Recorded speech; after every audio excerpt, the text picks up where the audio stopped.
Hello, and thanks for tuning in. In this review, I'm going to be taking a look at a movie that was stolen from Disney. Sort of. And now, Escape from Tomorrow. Summarizing the film is kind of impossible without spoiling everything, so I'm going to allow my old friend IMDb to handle that for me.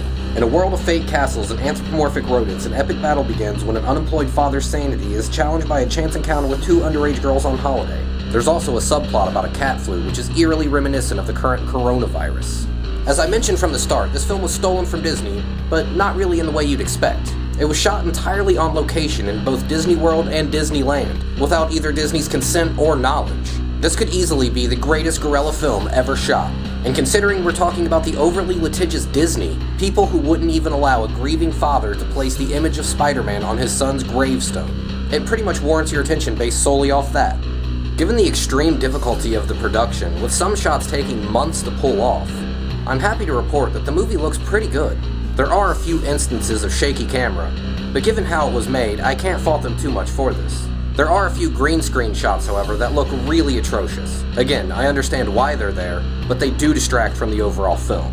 It was also shot entirely in a monochromatic black and white. It helps suck some of the joy out of the environment and adds an overall creepy vibe to the look of the film. I can't talk about this without mentioning how strong the cast is, particularly the father, played by Roy Abramson. The actors would reportedly rehearse the scenes numerous times in the director's hotel room before they would go out to shoot each day, and all that hard work and preparation shows on the screen. I feel that this film had a really misleading advertising campaign. There's no horror elements present at any point in the film. In fact, it's a dark, subversive, and surrealistic comedy. The plot in the film advances really nicely. It's incredibly engrossing, and I pick up new little small themes and motifs each time I watch it. The third act does get a little bit shaky. I understand that they had to change it for legal reasons, but I really wish we could see the original version. The ending is ultimately pretty satisfying though. It doesn't spell everything out, and it leaves it open to interpretation. The filmmakers had to completely dub all the music in the movie, and the replacement music is kinda weak at times. I'm not gonna take any points off for it though. In closing, Escape from Tomorrow is a film that really surprised me. Going in, I was watching it based solely off the gimmick, and I gotta admit, the gimmick is pretty cool.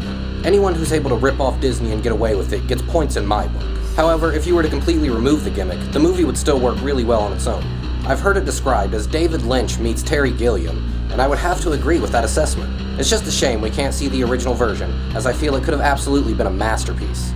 But go ahead and give it a watch.